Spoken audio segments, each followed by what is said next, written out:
Hey guys, your friend Spencer here. We're going to do something a little bit different today. We are going to go to the Kentucky Science Center and we're going to look around at a few things and talk about religion and science and see if they're a little bit compatible or if they're mortal enemies forever. We'll see. You know, lots of times people ask, is religion, Christianity, and science compatible? And a lot of people declare that they're basically mortal enemies.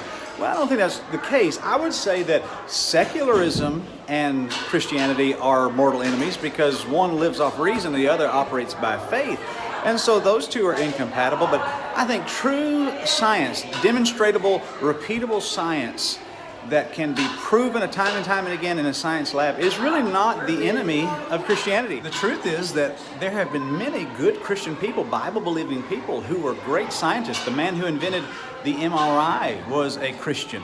And there's been many others through the years. Maybe we can document some of those for you. But true Christianity, Bible-believing Christianity, and science are not really enemies. I don't care who you are. That's pretty cool.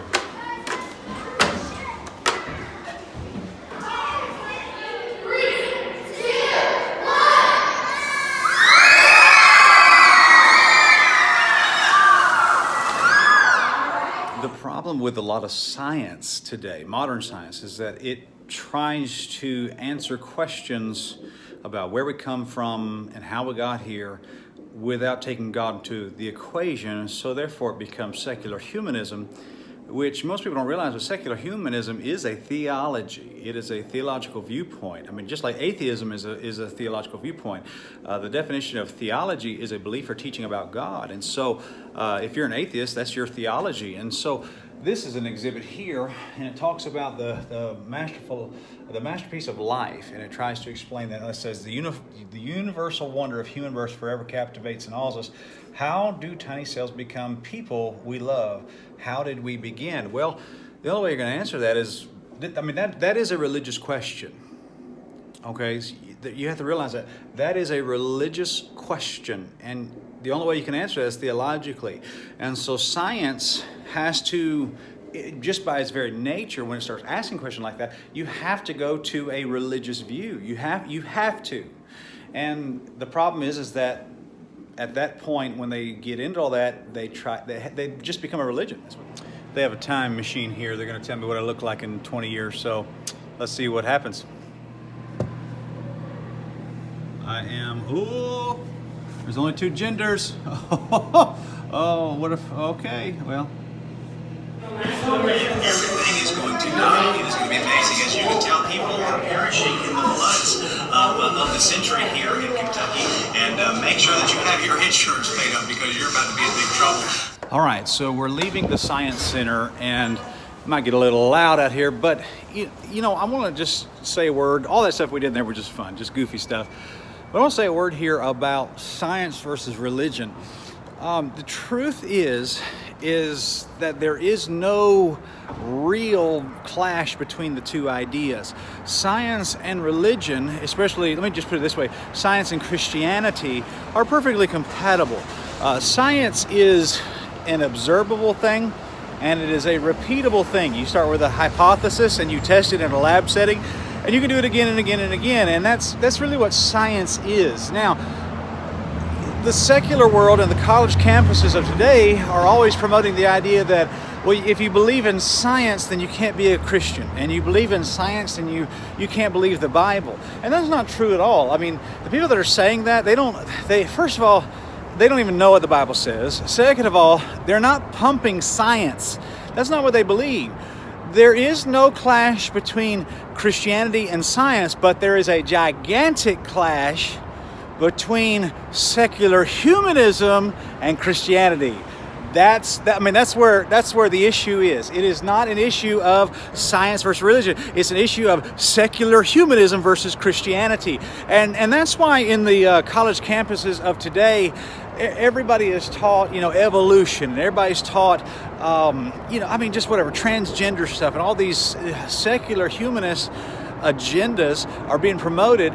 And it's not an issue of science. They're hiding it behind science and saying, well, we believe in science and we're scientific and they always throw the academia card. We're just smarter than you. I've met a lot of people who had prestigious degrees who are total idiots. Okay, that degree on the wall doesn't make you smart, it doesn't make you wise. Really, oftentimes it makes you dumb. And that's a whole other thing for another time.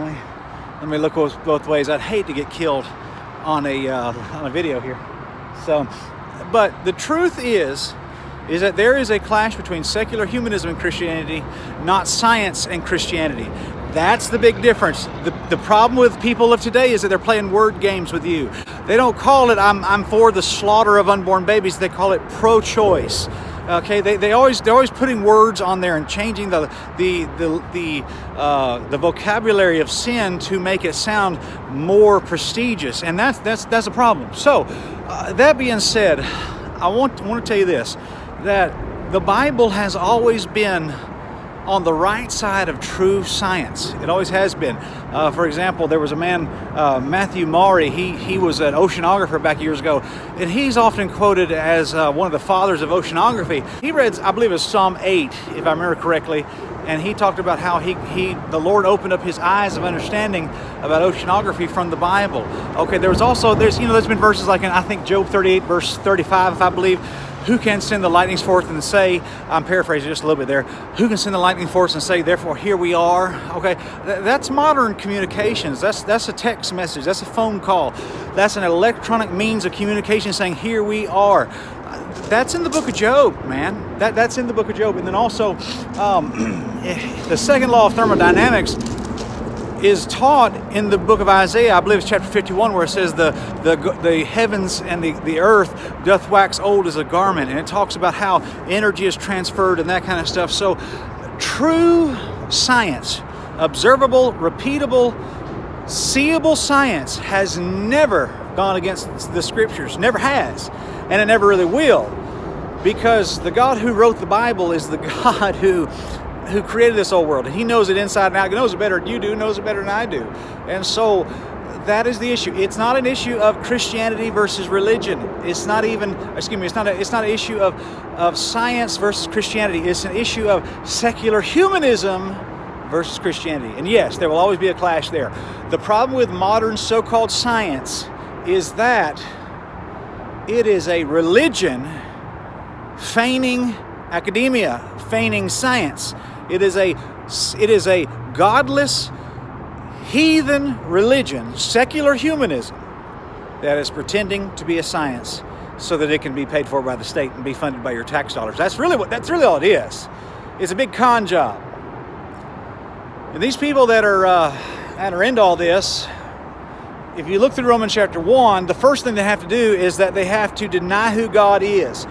When they knew God, they glorified him not as God, neither were they thankful. And then it goes on and says, and their foolish heart was darkened. What you have is people who have rejected the light of God's creation. And by the way, if there is a creation, then there has to be a creator. I mean, I look at this overpass right here. There's an interstate right there, right above me. I look at that and I don't just say, man, what a marvelous feat of chance. I mean, I look at that. I mean, there's bolts there. There's design here. And so when I see design, I have to see a designer. I mean, I look at that. I mean, there's a car right there. That's a nice, what is that? That's a Tahoe, a nice new Tahoe. I know that Tahoe didn't just happen. I know that that's not just some accident. Somebody made that. Somebody put that together. Somebody designed that. If there is a creature, then there is a creator. And the very best thing that these secular humanists can do, since they've taken God out of the equation, is they have to just leave it to chance. And I'll give you this, and I'll be done here. I've ranted for a little while, but I want to say this. This stuff we did there, we're just goofing off, being funny with our kids and stuff like that. But modern science is a religion. It is a theological view. It is a theological ideology, except the difference is they want their tax dollars to pay for it. Now I'll leave you with this, all right? I want you to think about this and I'll be done. In fairy tales, what's the opening line of a fairy tale?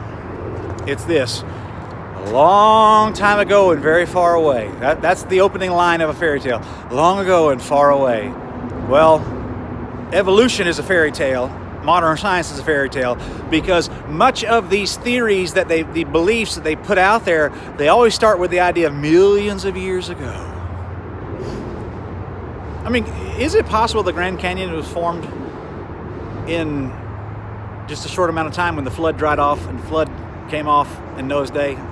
Or do you have to subscribe to the fairy tale of evolution and say millions of years ago? Turned out, evolution is nothing more than a fairy tale for adult people with a college degree and student loan debt. That's all it is. Hey, we love you guys. Subscribe to our channel. Appreciate you.